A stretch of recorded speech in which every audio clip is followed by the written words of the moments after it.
Hello everyone, and welcome to Classic Gaming Today, where we take a look at the gaming experiences of the past through the eyes of the present. I'm your host, Tony, and today we're going to look at Biomotor Unitron, a dungeon-crawling role-playing game developed by Umakobo and published by SNK for the Neo Geo Pocket Color portable system in 1999, with an eventual re-release for the Nintendo Switch in 2022. We're going to talk about that game in just a couple minutes, but first, as is usual, just a little bit of housekeeping up front. This is episode number 103, and it is a special episode because it is another Patreon-sponsored episode. This one sponsored by Dave Morton. He said, "Hey Tony, you have got to play Biomotor Unitron, a game that I honestly had not even heard about before he made that recommendation." So Dave did recommend it, he sponsored it, and he recorded a message for all of us to listen to. So Dave, take it away.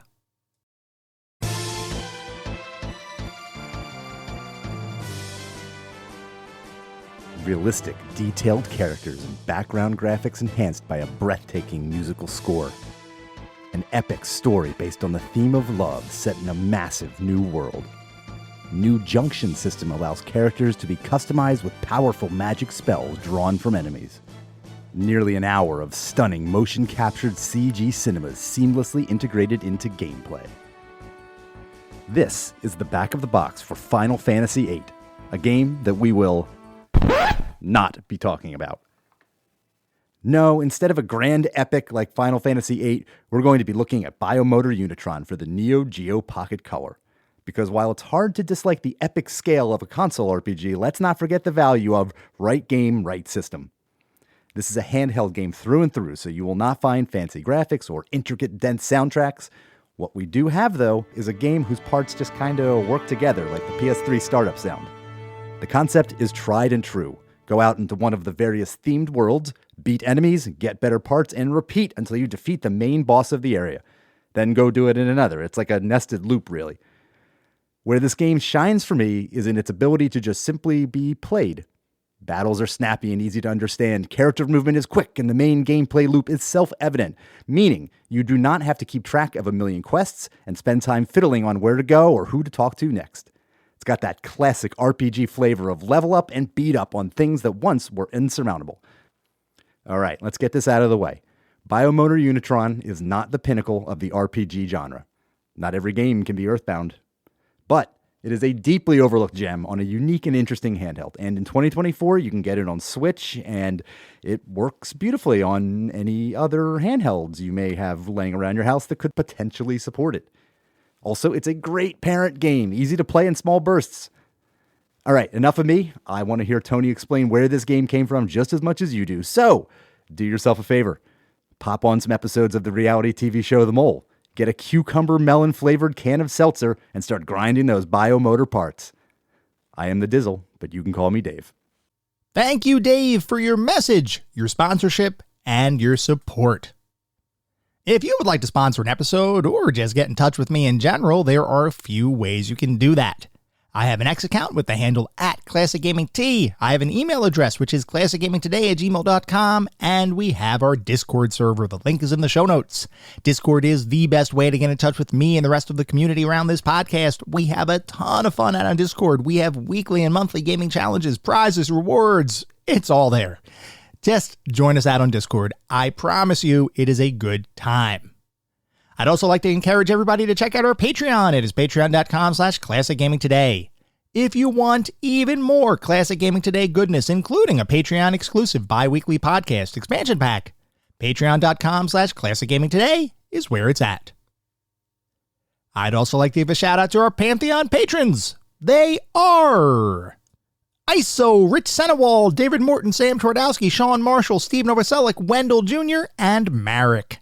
Thank you guys for supporting the show. Thank you all for supporting the show. Whether you contribute monetarily or simply listen on a regular basis, I truly do appreciate all of the support.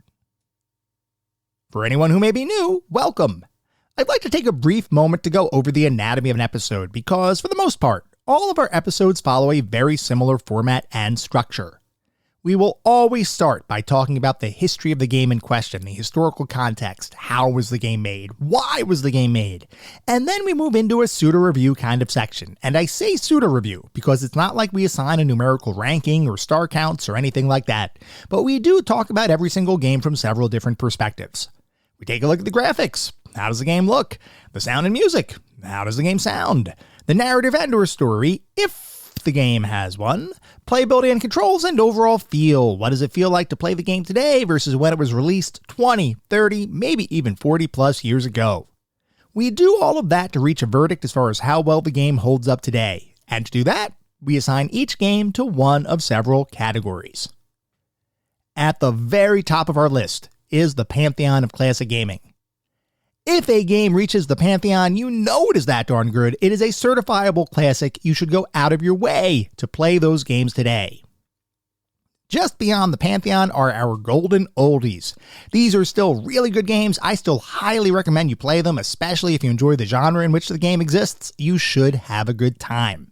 They're not quite pantheon level, but they are still really worthwhile experiences, and I still highly encourage you all to play them today. Beyond the golden oldies, we reach our mediocre mentions. This is where we start getting into the realm of games that I cannot recommend to the broad game-playing population. They might have aged a little bit, might have had a couple of issues to begin with. You may still have a good time, especially if you enjoy the genre in which the game lives. By all means, give it a go, but I cannot recommend these games to the broader population. And then beyond the mediocre mentions, we reach the footnotes. These are the games that are best left in the annals of history. I have played them, so you don't have to. I cannot recommend anyone play these titles today. They have either aged incredibly poorly, or they may not have been all that great to begin with. With that out of the way, we're going to start talking about the game of the day. That is Biomotor Unitron.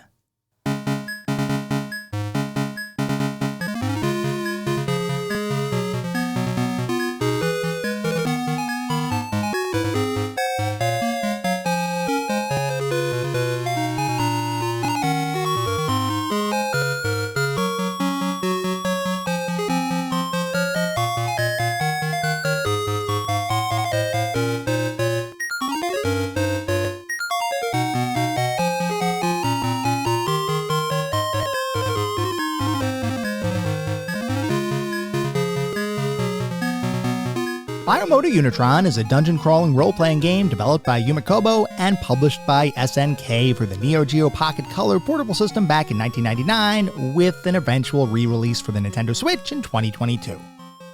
Before we can talk about Biomotor Unitron, we need to take a step back and talk about the portable gaming market in the 1990s, an era that was dominated by a single company, but also had a number of new entrants trying their luck at unseating the reigning incumbent.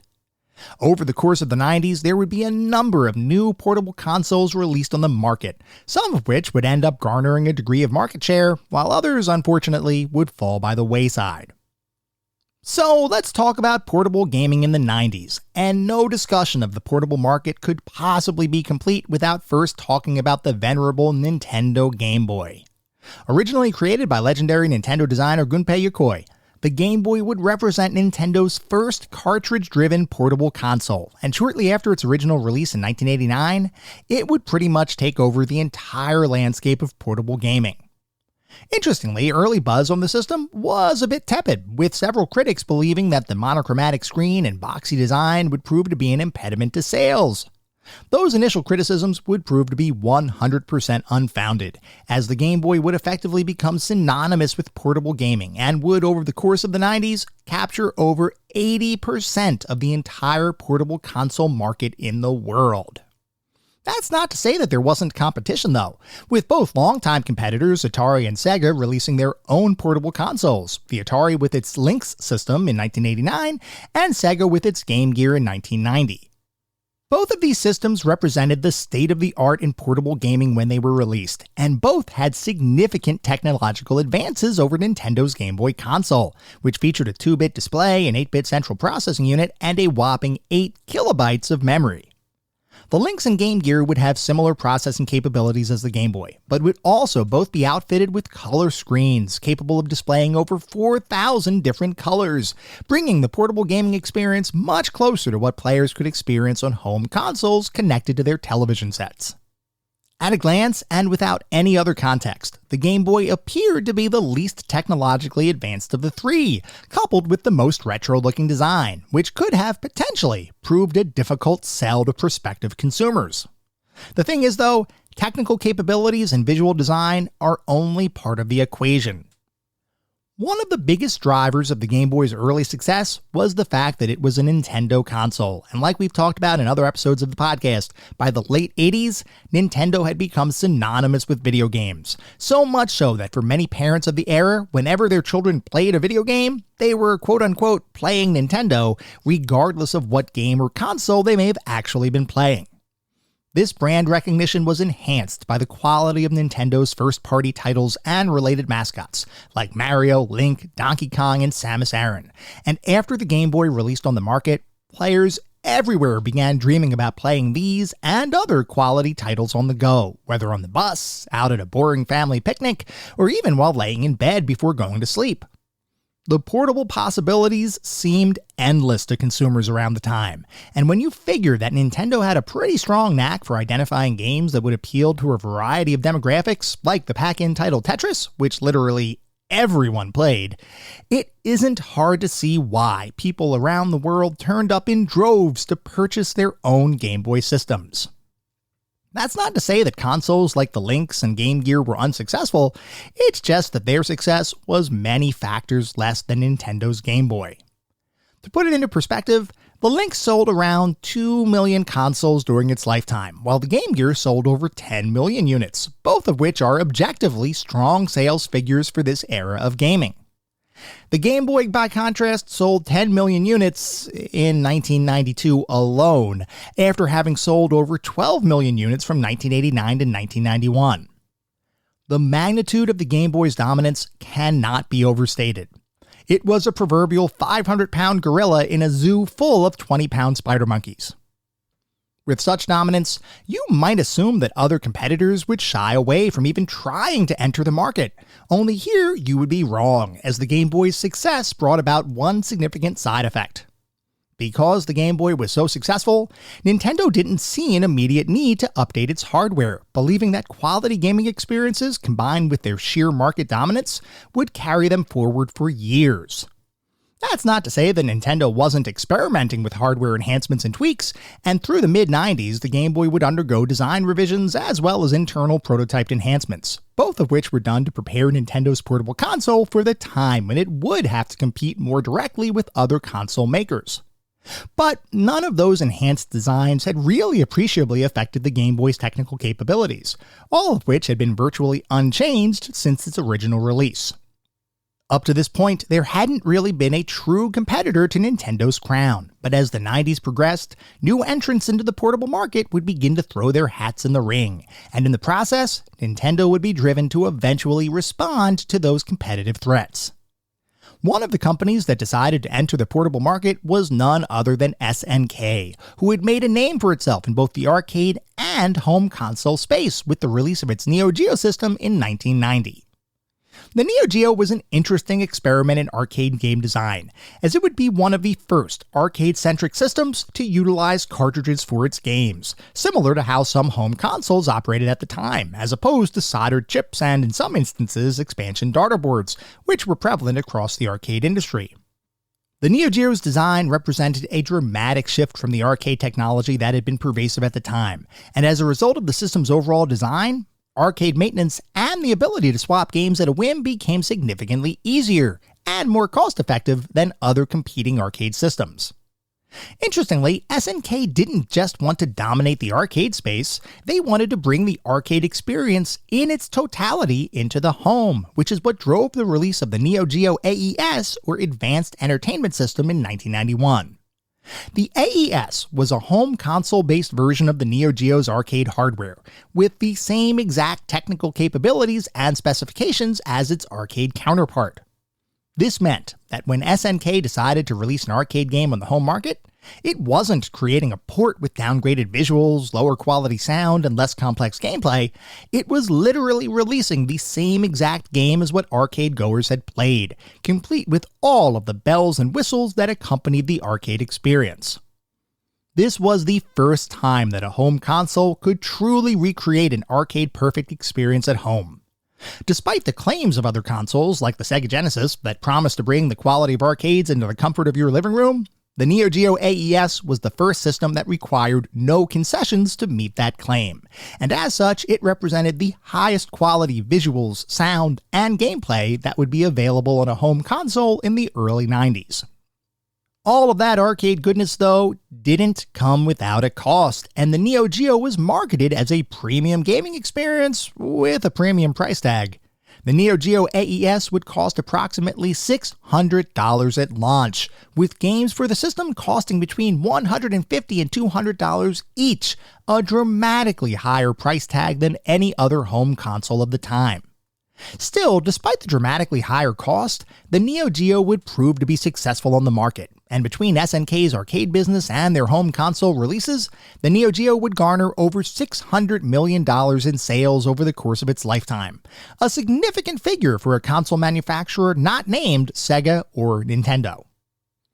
With SNK's success in the home console and arcade markets, they began to consider if it might make sense to expand even further, and here they noticed what they considered to be an untapped opportunity. Like we had talked about, Nintendo was the major market leader in the portable console space, with the Game Boy monopolizing well over 80% of the overall portable market, with any significant competition having dried up completely by the time the mid-90s rolled around. SNK considered that with the Game Boy nearing 10 years old without any appreciable hardware refresh, they might be able to enter the portable console space and, in the process, capture some precious market share. This ultimately is what led SNK to develop the Neo Geo Pocket console in 1998. The Neo Geo Pocket in some ways was similar to Nintendo's Game Boy system, in that it consisted of a monochrome screen and a relatively simple 2-button control layout, though the Pocket included what is affectionately known as a clicky stick as opposed to a 4-way directional control pad, which I've never personally used, but I know many people swear is one of the best directional sticks ever created. The internal hardware of the console, by contrast, was dramatically more advanced than the Game Boy, and included the jump to a 16-bit CPU and a higher resolution display, effectively leapfrogging the Game Boy with more capable hardware, at least from a technical perspective. The game library, though, unfortunately, would pale in comparison to the Game Boy's massive collection of titles spanning literally every genre, with only 9 games. Yes, 9 games released for the Neo Geo Pocket before it was discontinued, less than a year after it was introduced on the market. Now, some of you might be wondering, why would SNK, with their first Neo Geo portable machine, abandon hope so darn quickly? They had one goal: to compete with Nintendo's Game Boy, and at least on paper, it certainly seemed like a more capable console. Why would they drop it like a nuclear hot potato? Well, the answer to that question is that while the Neo Geo Pocket was technically a more capable system than the Game Boy, the portable market itself was entering a period of change. The Game Boy, in all of its 2-bit graphical glory, had withstood competition from Sega and Atari early on in its lifespan, and after being the most prominent portable system in the world for years, had amassed a ridiculously large collection of games, coupled with tens of millions of consoles sold, that would make any new entry into the market a decidedly uphill battle. SNK tried to compete with the Neo Geo Pocket, but it turns out almost as soon as it was released, it began to be outclassed by other portable consoles. One of those consoles that warrants discussion is the Bandai WonderSwan, which was the brainchild of former Nintendo legend Gunpei Yokoi, and was designed from the very beginning as a way for Bandai to compete with the Nintendo Game Boy. Recall that Yokoi was the man behind the original Game Boy's design. Well, after the Game Boy's release, Yokoi turned his attention to other hardware design projects, with one of those efforts, the Virtual Boy, not exactly turning out the way he or Nintendo had hoped. And that is truly putting it kindly, because the Virtual Boy, as I think many people are aware, was a total flop. I can say this affectionately because I own a Virtual Boy that I love, but the Virtual Boy was probably one of Nintendo's biggest failures, and with that failure, Yokoi decided to leave Nintendo, eventually starting up his own company, Kodo Laboratory. When Bandai, fresh off the success of their Tamagotchi line of virtual pets, decided to enter the dedicated portable console market, they knew they needed to get some talented design experience on the team. And who better to compete with Nintendo's Game Boy than its original creator, Gunpei Yokoi himself. Yokoi would unfortunately pass away before work completed on the WonderSwan, but his design was effectively finalized prior to his death, which meant that the WonderSwan was, for all intents and purposes, Yokoi's console. And taking a look at the specs, there was a lot to like. While the console would still use a monochromatic display similar to the Nintendo Game Boy, it would support more shades of gray than Nintendo's system, and would also feature a 16-bit CPU, similar to SNK's Neo Geo Pocket. The biggest ace up its sleeve, though, beyond the more powerful hardware, was the fact that Bandai was able to sign a ton of high-profile third-party partnership agreements with a number of talented game development studios, like Squaresoft, Namco, and Capcom. Unlike SNK's Neo Geo Pocket, a strong game library would be no issue for the WonderSwan, and with Yokoi providing the hardware design for the console, Bandai believed they had a real chance of competing with Nintendo. And interestingly, you know who else thought Bandai had a potential hit on their hands? Well, if you guessed Nintendo, you would be right, because Nintendo saw Yokoi's involvement plus the third-party developer support for the WonderSwan as a real threat to Nintendo's portable dominance. The Big N wasn't about to take things lying down, though, because they had their own ace up their sleeve, and that was a prototype of a Game Boy system that was capable of displaying full-color graphics, while still maintaining backwards compatibility with the existing massive library of Game Boy games, and supporting newer, exclusive titles for the new hardware platform. This, Nintendo realized, would enable them to maintain their market dominance and wall off the competition. So they accelerated the refinement of that prototype, and in 1998, the Game Boy Color would be born. The Game Boy Color would, like its predecessor, sell tens of millions of units, amass multiple hundreds of games across its library, and would, by and large, be loved by the gaming community. The thing is, though, the Game Boy Color wasn't really a dramatic leap in performance over the original Game Boy. Sure, it could display color graphics, and its processor was twice as fast as the monochromatic Game Boy platform, but otherwise, this was still an 8-bit console without any true revolutionary architectural enhancements. That being said, it was still a color system, with a game library that dwarfed every other competing system. So, when SNK saw the release of this new king of the portable jungle, they realized that their own Neo Geo Pocket could never hope to compete, despite the more modern architecture that their own console was built upon, which is why SNK discontinued the Neo Geo Pocket less than a year after it was first introduced.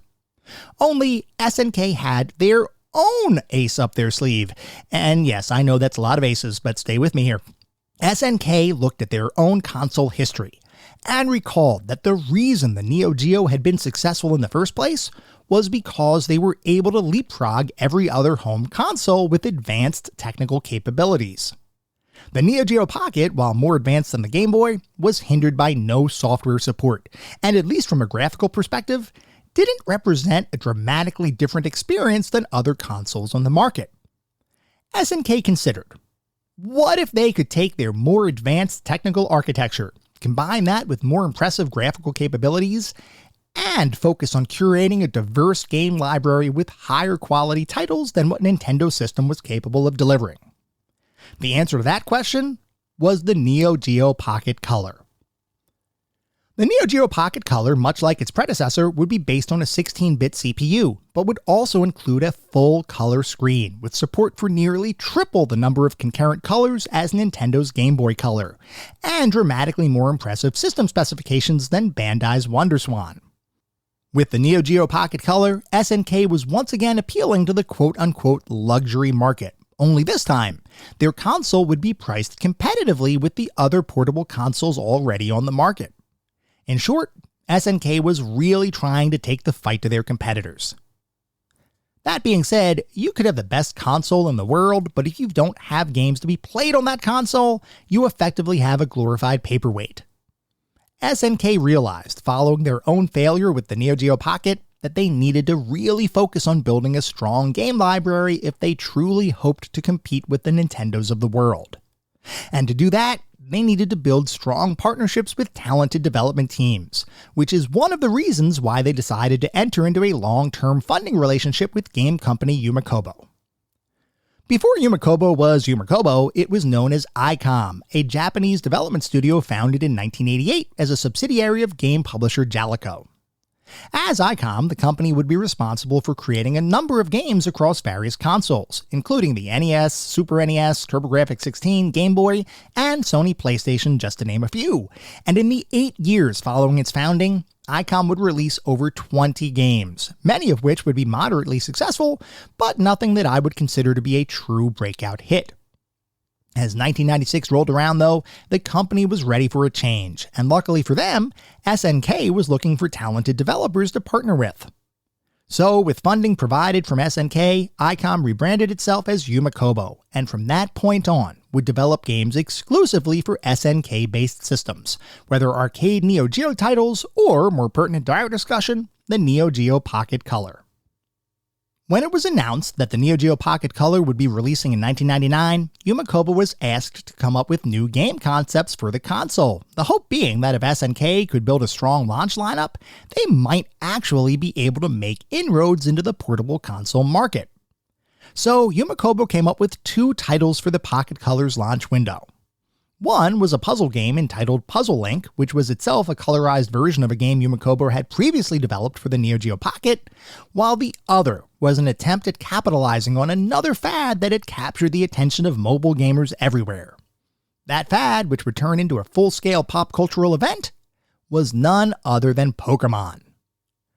Nintendo's first Pokémon titles released on the Game Boy in 1996, and from that point on, the gaming world would be transfixed by its unique combinations of RPG-styled gameplay and virtual pet management, where you could collect up to 150 distinct creatures and level them up, teach them new skills, evolve them into new forms, and, hopefully, become the best Pokemon master to have ever lived. The Pokemon craze was a big deal, and was one of the reasons why the Game Boy remained a perennial bestseller years after its original release. Pokemon alone sold almost 20 million copies in the 2 years following its release, driving even more sales of Game Boy systems, and making competing in the portable console space even more difficult than it had been previously. Seeing the opportunity to take the Pokemon formula and do something unique with it, Yumakobo envisioned a game whereby instead of collecting a bunch of different creatures and leveling them up, you'd instead be responsible for gathering increasingly powerful equipment for a mechanized suit that players could use in turn-based battles. Rather than evolving monsters from one form to another, you'd enhance your mech's weaponry, using specialized items to enchant that weaponry with different effects, or occasionally evolve it into a modified and more powerful form directly.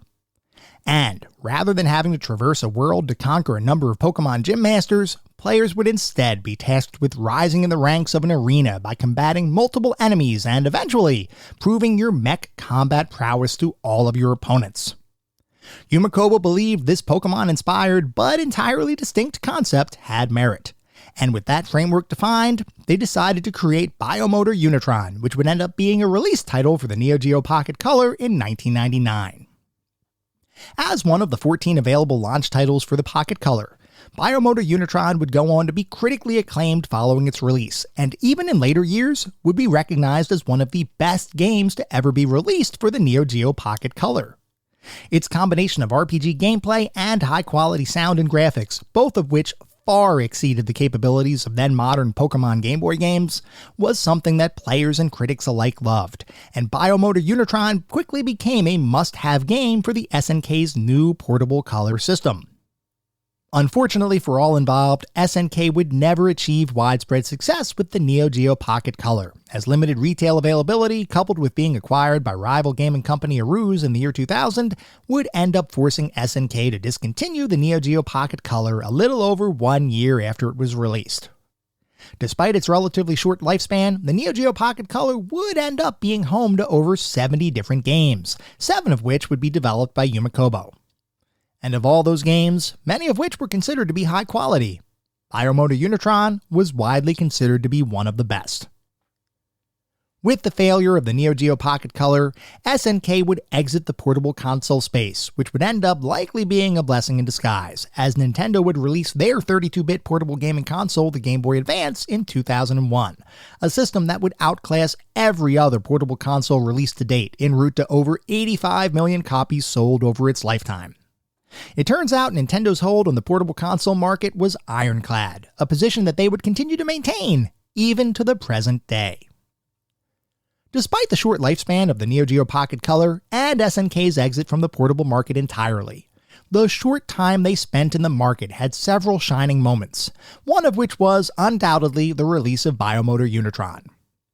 Interestingly, Biomotor Unitron would receive a sequel in the year 2000, entitled Kiko Seiki Unitron. That sequel, however, would only be released in Japan, as SNK's eventual bankruptcy would prevent it from being released internationally. The story doesn't end there, though, as in 2022, Biomotor Unitron would be re-released on the Nintendo Switch, as well as being included in the Neo Geo Pocket Color Collection Volume 2 compilation release, introducing a whole new generation of gamers to the game's unique Pokemon-inspired gameplay loop. Upon its re-release, critics would once again sing the game's praises, recognizing that despite its relatively limited reach when it originally released, it was still truly a game that deserved to be experienced. While Biomotor Unitron, and by extension the Neo Geo Pocket Color, would never achieve widespread success, that in no way diminishes the quality of both the game and the console on which it lived.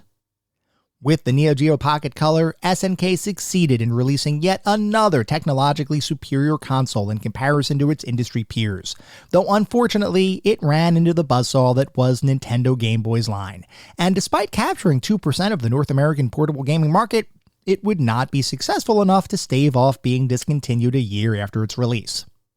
And with Biomotor Unitron, SNK development partner Yumekobo succeeded in releasing a Pokemon-inspired title that, while not nearly as popular as its inspiration, would still capture the hearts of any gamers who had the privilege to play it.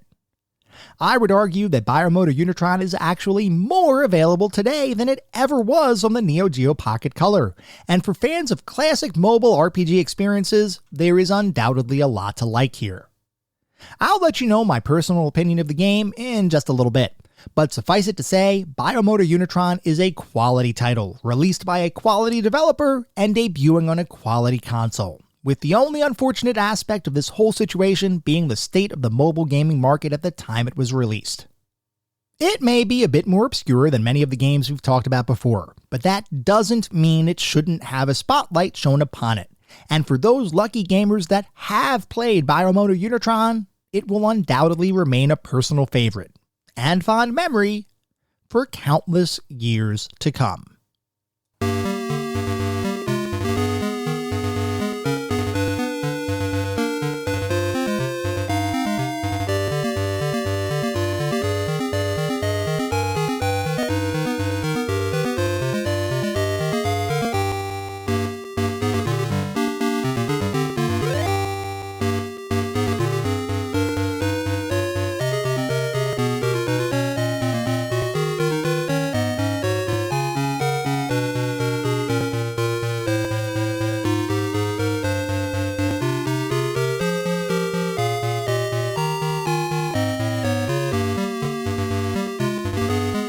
We are now going to shift to start talking about what it feels like to play Biomotor Unitron today versus when it was released back in 1999. At its core, Biomotor Unitron is a role-playing game, or RPG, most similar to and reminiscent of the classic Pokemon series of titles. Like that popular Nintendo series, in Biomotor Unitron, you battle a series of enemies across a number of environments, exploiting various elemental strengths and weaknesses to assist you in combat, while you gain the levels, skills, and equipment needed to ultimately be successful in your quest, and eventually beat the game. The thing is though, while Biomotor Unitron's framework was undoubtedly inspired by Pokemon, the way it implements that framework is something entirely unique. So let's talk about Biomotor Unitron. When you start the game, you're presented with a very simple character creation screen where you can name both your main character as well as your sidekick engineer, who is effectively a non-player character but is your closest companion in the game. You can choose from a number of different character portraits to represent both you and your sidekick, a selection that spans multiple races and ultimately serves to provide you with a starting affinity for your robotic mech, the titular Unitron. You don't really have any other character creation options here, and regardless of which portrait you choose, the fact that there isn't any real skill point assignment or other customization makes the whole character creation process much breezier than many RPGs, though certainly in line with other portable RPG titles from the late 90s. Once you have your character created, you'll be presented with the main game interface, and here's where you'll start to learn what you'll actually be doing in the game. From a high-level perspective, the game is split up into several different mechanics and gameplay sections, all of which are interconnected and correlate with each other.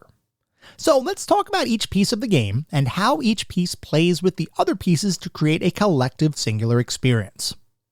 To start, let's discuss the Hub City interface, which effectively represents your base of operations for the entire game, along with the entry point to every non-combat based mechanic in the game. In the Hub City, you'll be presented with a series of menu options that allow you to navigate around the city, interact with various non-player characters, and do various RPG-like things like building up and customizing your mech, purchasing and selling items at the nearby shop, and saving your progress. Before we talk about that though, it probably makes sense to go over the core conceit of the game, and the way Biomotor Unitron is both most similar to and different from its Pokemon inspiration. In Biomotor Unitron, all battles take place through the use of a mechanical robot called a Unitron, which can be customized and upgraded as you play the game. The system of customizing and upgrading your Unitron is controlled by your engineer, the sidekick character I mentioned earlier, who can gain what are known as development levels as you progress throughout the game and build various Unitron armaments. By default, you can equip your Unitron with several different pieces of base equipment, including a core, which can then be customized with an elemental affinity to increase its defenses against that element, and more on that in a little bit, a back and leg item, 2 different arms, which represent your weaponry in the game, and 2 different accessories, which can apply various modifiers to your skill points and or other mech components. There is a pretty large selection of parts available for each of your equipment slots, many of which can be purchased from the game's shop, whose inventory expands the further you get into the game, and each of the parts you can equip are all distinct and provide various benefits to distinguish a given piece from another. As an example, perhaps one set of legs provides a bonus to your attack power and defensive capabilities, while another might give you a bonus to hit points and magic. It's up to you to mix and match the various pieces in your Unitron to best fit your desired playstyle, whether that's offensive output, defensive tankiness, or more of a hybrid approach.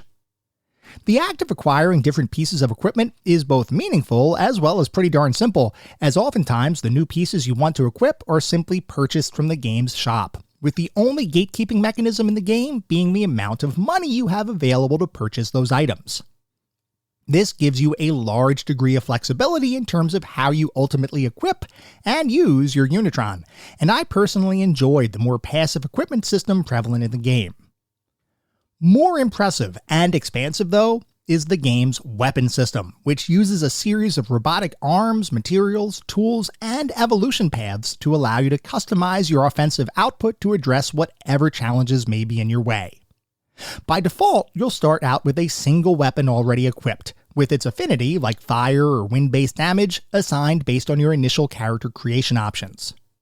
There are also a number of basic armaments available for purchase at the city shop, which gives you weapons with affinities for almost every elemental attack in the game. That initial selection of arms, while fairly expansive, pales in comparison to the evolution system that you can use to create new arms. By combining an arm with a number of different materials, some of which are common while others are exceedingly rare, you can create brand new arms that oftentimes have upgraded stats and offensive capabilities in comparison to the unevolved version of the arm. There are a ridiculous number of evolutions and combinations available in the game, with well over 100 different weapons available to be discovered and used as you progress through the game, which adds a ton of variety for additional customization of your Unitron. At the end of the day, though, all of that customization is really the backdrop for the core fight-based gameplay mechanic in the game, the affinity system. In Biomotor Unitron, all combat revolves around the concept that different elements are both strong against and weak against other elements, and figuring out when to equip each particular affinity will be the deciding factor as to whether the game is a light, breezy experience or a monotonous, time-consuming affair. Just to give an example, let's say you're fighting wood-based Unitrons in a certain section of the game. To combat those enemies most effectively, you'll want to equip a fire-based weapon, which will up your damage output considerably and will often make all but the most challenging fights a one-hit affair, at least after you get a weapon evolution or two under your belt. If, however, you attack with a different affinity-based weapon, then you'll notice that fights that would typically take one hit might now take 4 or more swings before you defeat your enemy, which can get pretty darn cumbersome over time. The moral of the story is to always make sure you pick the right affinity for the enemies you'll be fighting. Conceptually, this strong and weak affinity design is where Biomotor Unitron most directly mimics Pokemon's elemental combat system, with the big difference here being the fact that in Pokemon, you have to find, capture, and collect multiple creatures to build out your Pokedex so that you can be sure to have the right type of Pokemon available at any point in time, regardless of what you might be fighting. Those Pokemon can also be evolved into stronger forms over time, which in the process gives you even more offensive and defensive output, and new skills to use in the fights ahead. Your Unitron arm customization is effectively the same thing, though it is a bit more streamlined than Pokemon's system, in that most weapons can be evolved from other weapons and materials purchased at the city shop. There are some rarer variants of both arms and materials that can only be found when outside of town, but you don't technically need those rarer evolutions in order to beat the game. What this means is that the act of playing and min-maxing Biomotor Unitron is a decidedly simpler and more straightforward affair than nearly any Pokemon adventure, which, depending on what you're looking for, may be either a blessing or a gross simplification of the gaming experience you're seeking out. For me, Biomotor Unitron's system was strangely compelling, and for anyone looking for a lighter weight Pokemon alternative, you'll find all of the goodness with none of the excessive grinding on display here. The act of evolving your arms is the function of your engineer sidekick, who, like I mentioned before, has their own experience progression system which is driven by how many arm evolutions you've attempted over the course of your adventure. Depending on your level, a certain evolution might be a slam dunk kind of thing, or it might be an exercise in futility until you reach a higher level. The good news is that there are a series of tools available to use that act as modifiers to your success percentage, though from my perspective, if the game wants you to fail a given combination, it's going to make you fail that combination, unless you use one of the ultra-rare tools that increases your combination chance to 100% regardless of your skill level. And here, I actually do have a critique, because it really does seem like the percent-based combination system is a bit less random than I would have expected. When my engineer was mid-level, I attempted to create a single arms evolution multiple times, with the percent chance of completion being around 56%, which would suggest a better than average chance of success. Knowing that games like this can be fickle, I decided to test that random chance by combining the same exact arm and material multiple times consecutively, using save states to make the test easier to repeat. Wouldn't you know it, I did not succeed once, over approximately 50 consecutive attempts. Now, I recognize that the nature of random chance means it is possible I was simply unlucky, but I seriously doubt it in this instance. What seems more likely is that there is an internal threshold value, beyond which is exceedingly unlikely for success, so much so that it feels like an impossibility. I don't mind the failure when you have a lower skill level, but I feel like there should have been a chance at success, especially given the reported percentage of success was over 50%. This ultimately is a minor critique, but is something I noticed as I was playing the game. A bigger critique, if you value your time, is the fact that in order to discover all of the different arm evolutions, you'll need to do extensive, and I mean extensive, experimentation to unlock every combination. And even after you unlock that combination, there doesn't appear to be a recipe or ingredient list to make future combinations easier to remember. I would have loved to pursue every evolution in the game, but the amount of time to figure all of that out myself would have been excessive, not to mention costly in game terms, so I ultimately used a smaller subset of weaponry that fit my playstyle, which worked just fine, but did leave me wondering what other ultra-powerful weapons I might have been missing. Anyway, that's the Unitron progression system in a nutshell. The only other item of note is that you yourself also gain experience points and levels as you complete various battles, which does provide a slight stat boost to your Unitron as you continue to level up. I don't know that this was ever super noticeable during my playthrough, but I still appreciated the ability to level up regardless.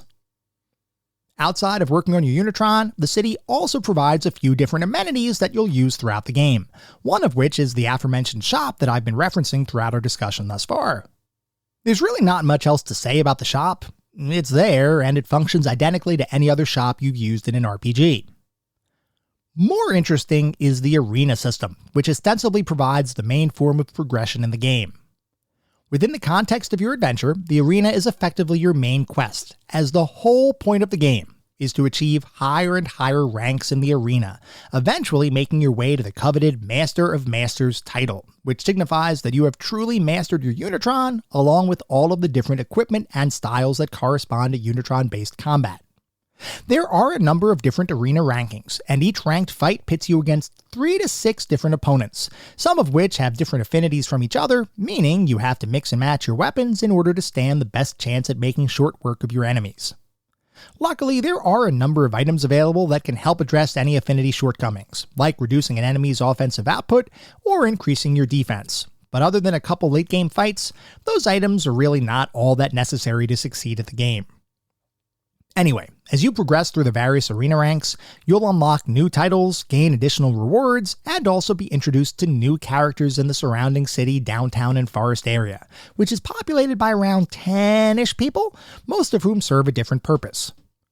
Several of those characters are simply there for flavor text, while others might sell you a random, potentially rare evolutionary material, or give you stat-boosting food, or even in some instances, teach you new special skills, assuming you've reached a high enough level of experience. Now, if all you had to do in the game was tackle the arena, which only has around 8 or so ranks, Biomotor Unitron would be an incredibly simple, straightforward, and short experience. But as is often the case, you can't simply waltz into the arena and challenge the champions right out of the gate. You need to train up, acquire new skills and evolutionary materials, more powerful equipment, and generally speaking, become stronger before you can stand a chance at becoming a true arena champion. Acquiring this skill and power is accomplished by visiting one of the 4 dungeons adjacent to your city, each of which have a different base affinity that all of the monsters within that dungeon will be aligned with. This means that before you go into one of these dungeons, you'll want to examine its affinity and choose your equipment carefully. Otherwise, it'll be a much more difficult experience than what it needs to be. These dungeons are all pretty unique in their own right, and have some interesting design decisions that make them continue to feel fresh as you play through them, while at the same time also being a bit cumbersome to deal with. The first thing to know is that each dungeon is made up of 7 discrete levels of increasing difficulty, each of which are partially randomized each time you go into the dungeon, with a different set of floor plans and treasure chest contents created for each of your dungeon crawls. In reality, the only randomization here is which of around 10 different layouts is selected for each dungeon floor.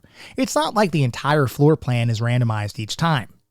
What this means is that the first couple times you dive into a given dungeon, each experience will feel fresh, while after those first couple times, you'll begin to see a good number of similar elements that can, on occasion, become a bit repetitive.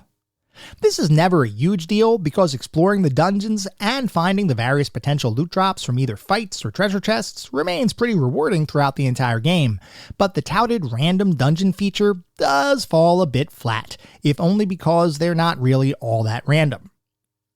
What will become a bigger issue as you play the game is the fact that even after you've achieved a level of power far in excess than the enemies that populate a dungeon, you will have to make your way through a number of random low-level fights before you get to the level that previously defeated you.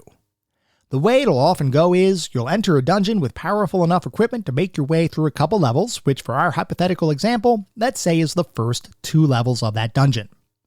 So, you've reached level 3, and you quickly realize that the enemies are vastly more powerful than you, which requires some upgrades before proceeding.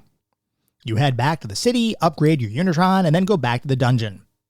Only, you now have to make your way through levels 1 and 2 again before you get back to level 3, which is where your primary focus is at this point.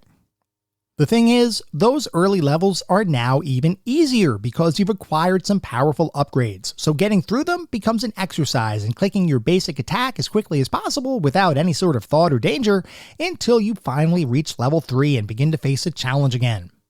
With your new powerful equipment on display, you now make it to level 5 before you hit a roadblock, which once again requires a trip to town to upgrade. Only then you have to redo levels 1 through 4 before you reach a challenging section again, which further exacerbates the feeling of tedious, somewhat useless fighting. Now, I'm not suggesting other RPGs are immune to this kind of thing, and there are plenty of examples of random encounter RPGs that throw a huge number of underpowered enemies at you as you're trying to get to the real meat of a given level. The thing is though, Biomotor Unitron has an excessive number of random encounters, where it sometimes feels like every 6th or 7th step you're thrust into combat. When the majority of that combat consists of one-hit kill kinds of encounters, the game quickly becomes pretty mindless, at least until you get back to a level of the dungeon that will challenge you and make you think, if only for a little bit. This isn't a huge deal at lower levels of power. Once you've played the game enough to get some pretty strong equipment, you'll find a huge portion of the dungeon crawling experience is exceedingly easy, with no chance of death or defeat. This could have been addressed in a couple of different ways, either via an instant kill mechanic for underpowered enemies like Earthbound uses, or perhaps a smoother and more challenging level curve, even potentially level scaling for lower levels of the dungeon. It's easy for me as an armchair designer to critique the dungeon mechanics with 25 years of additional perspective under my belt, so I recognize that this kind of design was par for the course for the late 90s. Still, as I look at the game from a more modern perspective, this is something that sticks out just a little bit. An aspect of the game that is a bit more modern feeling is the game's death system, which in a word is one of the most forgiving death systems in an RPG ever. For the majority of the game, if you die, you simply get transported back to town, seemingly without anything lost as a result of your defeat, or at least nothing I noticed as being a punishment for dying. That being said, there are 2 late-game fights where death does in fact result in a game over, and if you hit those situations without being prepared, you may in fact curse the game under your breath, as it has taught you that death isn't a big deal for most of the title. Those 2 late-game fights go against everything that you had learned thus far, and I can only imagine how shocking it would be to attempt one of those fights, die, and then discover that you're unceremoniously dropped back at the title screen. You better have saved at some point in the recent past, because otherwise, you may be doing a bit of rework that, depending on how much progress you lost, could potentially be off-putting. That said, there's no reason not to save your game frequently. You just need to remember to do it with some degree of frequency. Anyway, returning our attention to the dungeons themselves, assuming you make your way to the 7th level of a given dungeon, you'll eventually find a boss, which is often a satisfyingly challenging fight, at least your first time through one of these dungeons. Every subsequent trip through later dungeons will likely be remarkably simpler, because at that point you'll have developed an understanding for the game's turn-based fighting mechanics, the affinity system, and pretty much everything else you need to know in order to beat the game. Whatever your first dungeon is will likely be a bit of a hurdle, but after that, you'll have mostly smooth sailing through the majority of the rest of the game, other than the 2 previously mentioned late-game fights that may, in fact, result in a game over. Though admittedly, those fights are only really dangerous because of a couple of super powerful enemy moves that can catch you completely unaware if your hit points aren't full. Other than those 2 somewhat cheap fights, the rest of the game has a difficulty curve that feels good until you vastly outclass every enemy in the game, at which point things become decidedly simpler and a bit less engaging as a result. Despite the lower level of engagement and some of the more tedious aspects of gameplay that arise after you become more powerful, the game itself is pretty much a fun experience from beginning to end, and anyone who enjoyed Pokemon or wished that there was a simpler version of Pokemon available in a pick-up-and-go portable format should definitely check out Biomotor Unitron. We're going to talk more about the specific aspects of the game in just a couple minutes. But first, as we always do, we need to take a look at the back of the box. Because, as you all know, I love looking at the back of the box for these titles. I love learning how different companies marketed their games, especially in the era of gaming that we typically look at. Most of the time, we didn't have a pervasive internet. We didn't have a ton of information and gameplay videos at our fingertips. When we made a buying decision, we made that decision in the game store or based on some word of mouth or reviews we may have read beforehand. Did the front of the box make the game look cool? If so, we flip the box over. Did the back of the box make the game sound cool? If so, we might pick it up. If not, back on the shelf it would go. So, for Biomotor Unitron for the Neo Geo Pocket Color, the back of the box says, The Ultimate Fantasy RPG. Using the ore mined from the Unitice meteor, humans have been able to develop the man-shaped robots known as Unitrons. As a Unitron Master, you control one of these mighty machines as you explore mysterious dungeons and fight for the ultimate prize in the Unitron arena. Create, collect, trade. Build your own weapons for your Unitron using arms and material. There are over 200 possible combinations. Use the Neo Geo Pocket Link cable, sold separately, to trade parts with your friends. Random dungeon creation. Battles against fearsome monsters and skilled Unitron Masters await you. If you can defeat them all, you too can become the Master of Masters.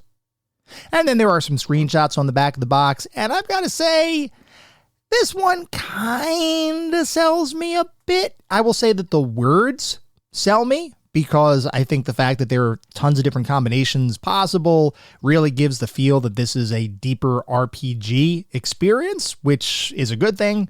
Looking at the screenshots they chose, though, I don't know. One of the screenshots is from an opening sequence, which is fine. It kind of shows a meteor landing or going into the planet, which is totally fine. Another screenshot shows a battle between your Unitron and another character, which once again is fine. But then they have a third screenshot that has the material interface, which is literally just like a menu text-driven kind of thing. And I don't know. I mean, I know what they were trying to show here, but I don't know that that particularly sells me. I feel like they needed a little bit more razzle-dazzle on the box to really sell people on the game. That being said, I still think it's a fine box for a pocket-sized RPG. It's just one of those things that I probably would have paused a little bit before I would have purchased. But the good news is that regardless of the fact that I never bought the game back in the day, we still are going to look at it today. And I did play Biomotor Unitron, obviously, and we're going to talk about the more specific aspects of the game right now. And we're going to start by talking about the graphics. The graphics in Biomotor Unitron are pretty much a perfect representation of mobile gaming from the late 90s, with nicely detailed full-color visuals, large character portraits, simple tile-based environments, and a fully featured robotic customization paper doll-like view that makes each upgrade and affinity alignment an interesting proposition, if only to see what your Unitron is going to look like after that upgrade. I didn't realize that I was missing the late 90s mobile game aesthetic so much, but apparently I was, because I loved pretty much every single graphical element in the game. And the fact that I was playing the game on a portable emulation device, because I don't unfortunately own a Neo Geo Pocket Color, made the experience that much more authentic and charming. Animations, meanwhile, were all pretty much your standard RPG kind of fare, with an overheadish perspective and small sprite-based characters and artwork while you're navigating the game's various dungeons.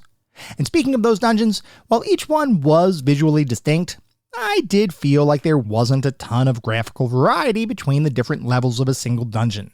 And like we talked about earlier, with 7 levels of dungeon to progress through across a randomized set of only 10 or so different layouts, it doesn't take long before environments begin to feel and look repetitive.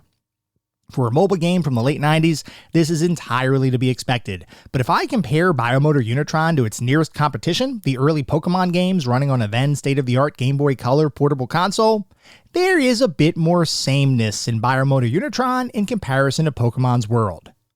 This is likely due to the fact that Pokemon utilizes a larger navigable world, while Biomotor Unitron only has player-controlled navigation in the 4 dungeons we've been referencing, at least until the very late game. Without overworld navigation, environments can end up feeling a bit similar, since at the end of the day, all of the environments you're exploring are, in fact, dungeons. That being said, the graphics outside of those dungeons are a fair bit better than what you'll see in early Pokemon games, at least from my perspective, and I believe the art team deserves to be commended for the work they performed on the title. The graphics are all high quality, and even when you notice the very obvious repetition in some dungeon levels, it's not enough to distract from the quality of the overall experience. Moving on to the sound and music, the music here is all nicely varied, with different themes for the city, each dungeon, and major fight sequences, all of which are rendered in full chiptune synthesized glory. While I can't say that any single theme was particularly memorable, I can say that as I was playing the game, I remember thinking to myself, hey, this is a pretty good soundtrack, which should definitely count for something. Would I have wished there were a bit more variety? Well, sure, but that's almost a universal wish on my part, especially with older home consoles and portable machines from the 90s. What is here, though, is great and meshes well with the action on the screen. Sound effects, meanwhile, are all high quality for a portable title, with each different spell and combat action having their own sound effects that serve to further distinguish every attack from each other. There are a surprising number of moves that enemies can use against you in battle, and while some are simply palette swaps of others along with similar sound effects, they are all used sparingly enough that the sound effects never get old. Overall, the audio here is high quality and enjoyable from beginning to end. Moving on to the narrative and story. The story for Biomotor Unitron begins nearly 200 years in the past, at which point a strange meteor crash lands onto the planet Alcea, scattering crystal fragments across the land, including throughout the kingdom of Raphias. Over time, these crystals gave birth to the titular Unitrons, a series of mechanized robots that, at least in their initial forms, were generally used for combative purposes, and in fact helped Raphias to conquer all surrounding lands, and in the process, restore peace and prosperity to the world. After those early battles, Unitrons began being used more for utility purposes as opposed to combat, as the need for fighting was greatly reduced after all of the nations across the planet had agreed to a peaceful existence. But even with that peace, there still remained a desire to participate in and observe combat for sport rather than conquest. To satiate that desire, the Kingdom of Raphias has instituted an annual tournament whereby Unitron Masters from all across the world converge and, in a series of battles, compete with each other to determine who is the grand champion of them all, a true Master of Masters. It is this pursuit that brings you to Raphias as you attempt to ascend the ranks of the arena in the hopes of proving your combat prowess. Along the way, you build up your skills by clearing out several dungeons near the city, upgrade your Unitron in previously unexpected ways, and befriend many denizens of the city, who over time begin to follow your exploits and, in some instances, become fans of your victories. While there is more than just the pure sport of combat at play here, that all becomes clearer as you play the game, and I'm intentionally avoiding spoilers here. The big question is, are you good enough to become the grand champion of the arena and defeat any of the challenges that stand in your way, both within the arena and elsewhere? You'll be put to the test and hopefully emerge victorious. If not, who knows what might happen. This story, while fairly simple for an RPG kind of experience, was actually really well done, and it captured my attention and imagination in a way that I didn't really expect. Sure, this isn't a game to rival the Final Fantasies, Chrono Triggers, or Dragon Quests of the world, but it is good enough to stand toe-to-toe with other progression evolution-based dungeon crawlers like Pokemon, and for me, this absolutely delivered.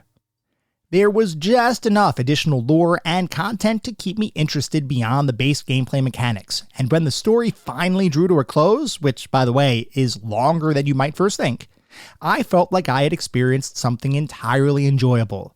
A compact, breezy story that does what it sets out to do, and nothing more. It is perfectly sized for the game's content, and I honestly have no complaints or critiques. Moving on to the playability and controls, we have talked about the general structure of the game already, but we haven't really discussed the controls, which for Biomotor Unitron are exceedingly simple. When you actually have control over your character, you move him or her using your control stick, or directional pad if playing on an emulator and not a real Neo Geo Pocket Color, and interact with the environment using your A button. Your B button is used for any move back or cancel actions, and that's pretty much it. This is one of the more simplistic control schemes I've seen in a while, and there are no mechanics in the game that require any degree of manual dexterity. If you can hold a controller, you can play this game. More complex from a playability perspective is the menu-driven interface that accompanies nearly every aspect of the experience that's not walking around dungeons, such as combat, dialogue, upgrading, saving and purchasing items, and everything else other than literal world navigation. For the most part, the menu system works just fine, though I will say that because of the number of categories and subcategories of items, you can sometimes have to navigate multiple nested menus that can, on occasion, become a tad cumbersome to use. This is a very minor, almost nitpicky kind of critique, but when you're spending a fair amount of time in menus, which you will as you progress through the game, it's something that you'll begin to notice, even if only in passing. That said, the actual act of playing the game and participating in combat is pretty darn fun, until your power levels eclipse those of nearly every enemy you're facing, which usually happens at the point you fully defeat your first full dungeon. When that happens, expect tedium to increase just a little bit, as the majority of your time in dungeons begins to be spent navigating entirely non-challenging, impossible-to-die kinds of levels as you try to make your way to the tougher sections of each dungeon. When I played the game, I decided to focus on a single dungeon to start, because that's what I had a base affinity in, and in retrospect, this might not have been the best choice to keep gameplay interesting throughout the remaining dungeons. Because once I finished that singular dungeon, I had amassed enough resources to pretty much build enough weaponry and purchase enough equipment that every dungeon thereafter was a cakewalk, aside from the final level of the dungeon, which posed a slight challenge, but still nothing that was dramatically difficult, especially if you're using the affinity system the way you should be. I would have preferred each dungeon to be progressively more challenging, while at the same time using different affinities to mix up your gameplay and equipment loadout, but all we got was different affinity alignments while keeping identical difficulties between each dungeon. This felt like a missed opportunity to me, and while the game was still compelling enough to play all the way through, I'd be lying if I said I didn't want something just a smidge more challenging in the long term. Even then though, this is a fairly minor critique, as the majority of the game I enjoyed thoroughly, from the combat to the affinity system to the weapon evolution system to the arena-based progression mechanics to the non-player character interactions to pretty much everything else in the game. It's not the best or deepest RPG I've ever played, but it was never intended to be. Instead, from my perspective, Biomotor Unitron was meant to be a more approachable, accessible version of Pokemon, and in that capacity, the game absolutely delivered. Overall, the best way I can describe Biomotor Unitron is as a lightweight, fun, combat-driven RPG experience. As I mentioned earlier, anyone who has been put off by Pokemon's complexity, or who is simply looking for a more straightforward RPG experience, should find a lot to like here, and I was absolutely won over by the game's charming aesthetic, retro visuals, high-quality chiptunes, and portable-centric gameplay. I admit, I had never heard of this game before one of our Pantheon patrons, Dave, decided to sponsor this episode. But now that I've played it, I can safely and unequivocally say that I am so happy that he introduced me to this game, and anyone else who was previously in my boots should likely check this one out if you have even a passing interest in a quality portable RPG experience. So what is our overall verdict on Biomotor Unitron? While Biomotor Unitron is not a perfect game, and it does have some tedious and repetitive gameplay elements, the bottom line is that the game is simply fun to play and requires very little commitment, unless you want to invest the time and energy into uncovering all of the game's secrets and weapon evolutions. That level of investment is entirely unnecessary to beat the game in totality, but I do appreciate that the option exists for people who may want to really dive deep into the game's mechanics. Even more appreciated is the fact that Biomotor Unitron represents something unique, though similar to other portable RPGs from around the time of its release, and as something that straddles the line between inspiration and innovation, there's a lot to like here for any fans of Pokemon-styled gameplay. And even for individuals who may not love Pokemon, I do believe you may in fact love Biomotor Unitron. Which is why, for me, Biomotor Unitron represents a prime addition to our pantheon of classic gaming. It's a title I never knew about, one I had little to no expectations going into, and yet it completely won me over during the course of my 10-ish hour playthrough. I cannot impress upon you enough how much this game appealed to me. Like I mentioned earlier, I didn't realize how much I had missed portable, retro-styled RPG experiences, but after playing Biomotor Unitron, I kind of want to go back and play more bite-sized RPGs from around the same era of gaming. I have no doubt I'll go off and do that eventually, but for now, I'm content in knowing that Biomotor Unitron is, without question, an outstanding title, and as a result, has just become the newest member of our pantheon of classic gaming.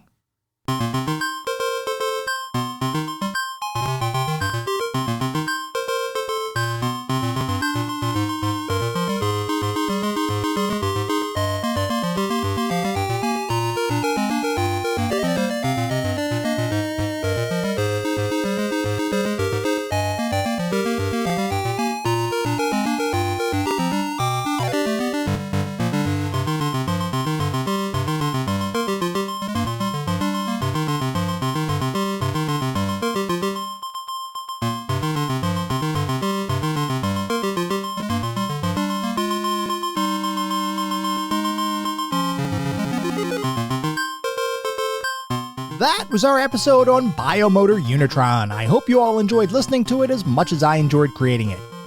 If you'd like to reach out, let me know how I'm doing, provide feedback, comments, suggestions, or just talk about classic games and technology in general. I would love to hear from you, and there are a few ways you can reach out. I have an X account with the handle @ClassicGamingT. I have an email address, which is classicgamingtoday@gmail.com, and we have our Discord server. The link is in the show notes. Discord is the best way to get in touch with me and the rest of the community around this podcast. We have a ton of fun out on Discord. I highly encourage you all to check it out. I also highly encourage you to check out our Patreon. It is patreon.com/ClassicGamingToday. If you want even more Classic Gaming Today goodness, including a Patreon-exclusive bi-weekly podcast expansion pack, patreon.com/ClassicGamingToday is where it's at. Before we sign off for the week, I do want to mention that our next episode is going to be another Patreon-sponsored episode, this one by Rich Senewald. It is going to be focused on Oni, so feel free to write in if you have any particularly fond or not so fond memories of that experience. At the same time, I recognize you're likely listening to this podcast on any number of podcast engines, and if you would feel so inclined, it would be great if you could leave me a review. This is not about trying to bolster star counts. This is not about trying to harvest a ton of 5-star ratings, though if that happens, awesome, it means we're doing something right. No, what it's really all about is trying to deliver the best possible podcast I can. The only way to do that is to get feedback from all of you to make sure I am hitting the mark with the content you all want to listen to. We get new listeners every single day, which is simply amazing. I want to continue to deliver the content that you all want to listen to, continue to build the community, and continue to try to make the best possible podcast I can. We'll be back in around a week with our next episode focused on Oni. Until then, remember, sometimes the games of the past are just as good, if not better, than the games of today. Goodbye, everyone.